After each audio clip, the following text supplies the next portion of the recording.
বন্ধ করো এইসব। একটা মেয়ের কথা আর একটা অডিও ফাইল দিয়ে অনেক মিথ্যা অভিযোগ করা যায়, কিন্তু কিচ্ছু প্রমাণ করা যায় না।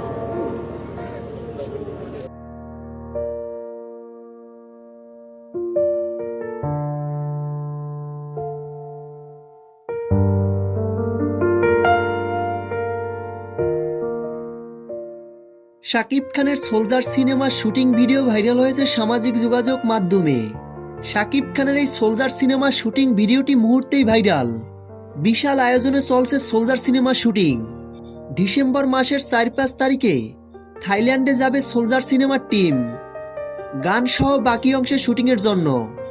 এরপর শাকিব খান প্রিন্স ছবির প্রস্তুতি নিয়ে ডিসেম্বর মাসের শেষের দিকে মুম্বাই উড়াল দিবেন। তো ভিউয়ার্স, শাকিব খানের সোলজার সিনেমা শুটিং ভিডিওটি কেমন লেগেছে আপনাদের কাছে? ভিডিওর নিচে কমেন্ট করে জানিয়ে দিন।